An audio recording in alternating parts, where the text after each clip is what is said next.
Dalam nama Bapa dan Putra dan Roh Kudus. Amin.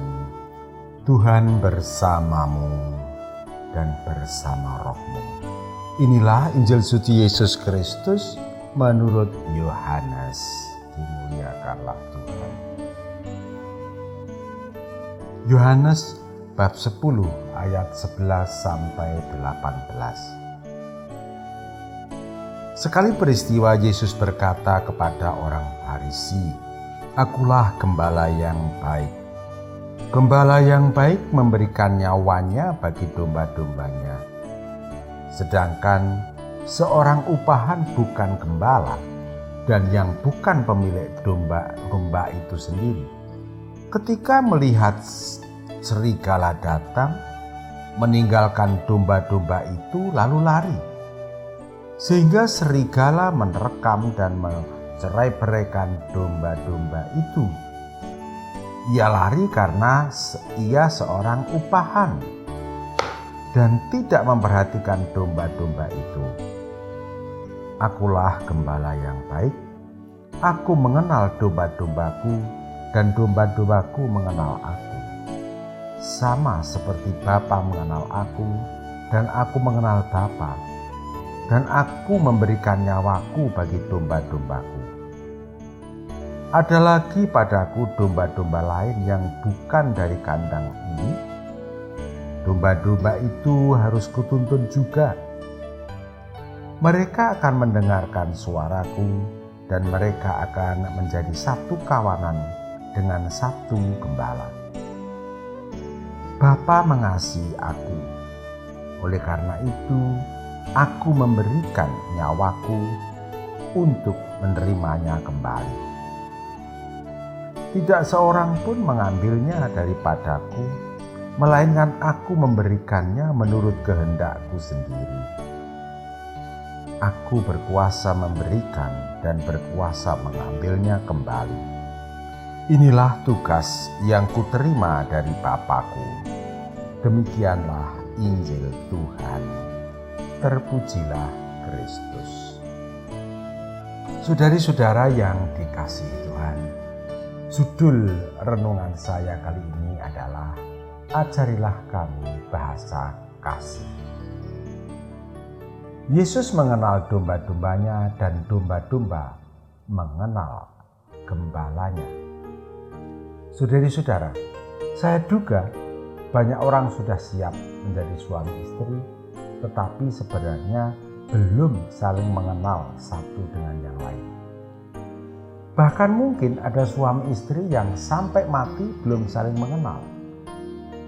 Sayang ya, hidupnya pasti kersang dan tidak bahagia. Apa yang belum mereka kenal?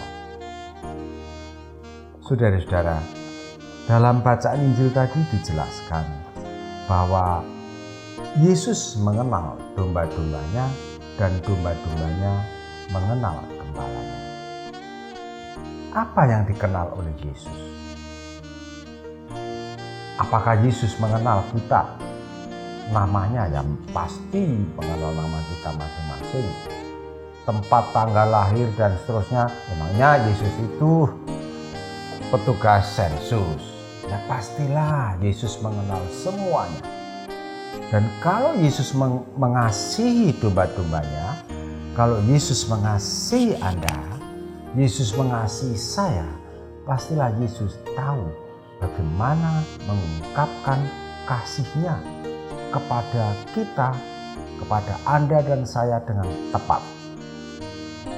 Emangnya ada ungkapan yang tidak tepat? Ada. Menurut Gary Chapman, dalam bukunya yang berjudul The 5 Love Languages yang diterjemahkan menjadi 5 bahasa kasih. Ternyata tidak setiap pribadi manusia itu mempunyai bahasa yang sama dalam ungkapan kasih. Tiap-tiap pribadi mempunyai ciri khas masing-masing. Cara mengungkapkan kasihnya tergantung apa yang dipelajari pada masa kanak-kanak.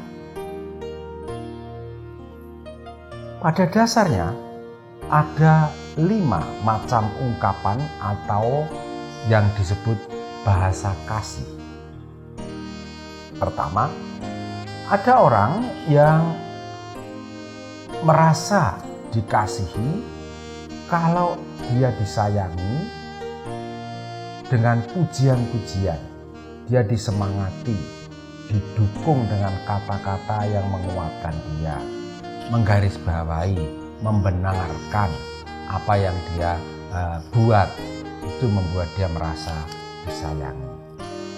Kedua, ada orang yang merasa disayangi kalau dia diberi perhatian penuh. Hal ini nampak sekali pada pasangan suami istri. Contoh yang bagus dapat kita temukan pada aktivitas di restoran. Pasangan yang sedang kencan akan nampak memberi perhatian penuh, fokus pada apa yang dikatakan, apa yang dikerjakan oleh pasangannya, bahkan lirikan matanya kemana.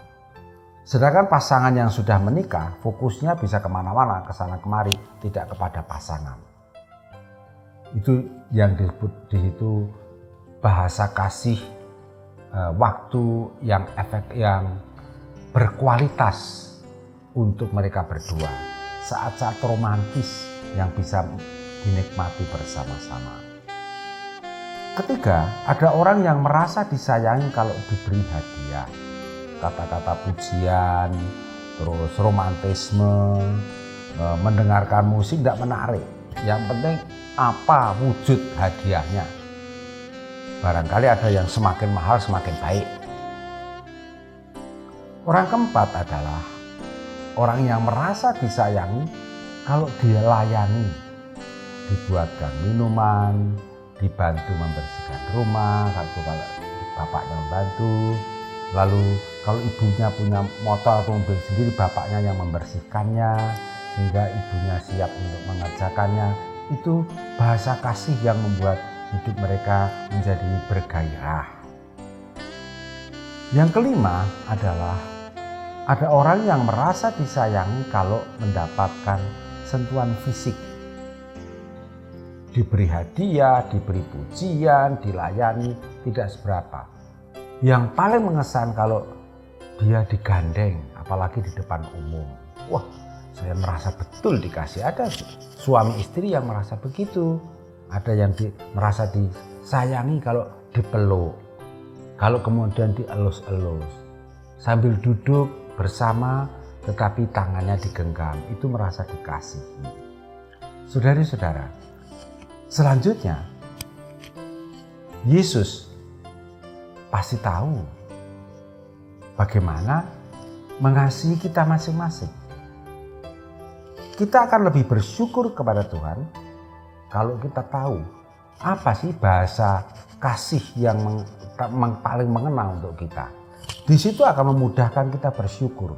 Syukur Tuhan saya diberi hadiah.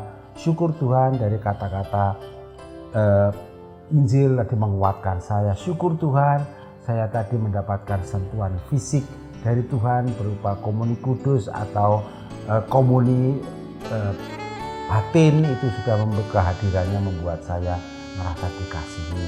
Terima kasih Tuhan, Tuhan sudah mau menyiapkan segala-galanya untuk saya, sehingga ketika saya berdoa, ketika saya pergi ke sana kemari, sudah banyak orang yang menyiapkan untuk saya.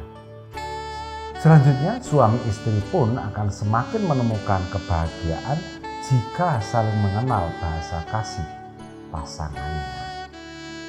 Terakhir, pertanyaan kita, apakah bahasa kasih Yesus ya?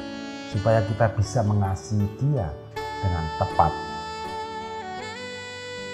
Saya yakin apapun asal itu merupakan kasih baginya, semuanya tepat. Amin. Kemuliaan kepada Bapa dan Putra dan Roh Kudus, seperti pada permulaan, sekarang, selalu, dan sepanjang segala abad. Santa Maria Fatima, doakanlah kami. Dan semoga kita selalu mengalami berkat Allah yang Maha Kuasa, Bapa dan Putra dan Roh Kudus. Amin.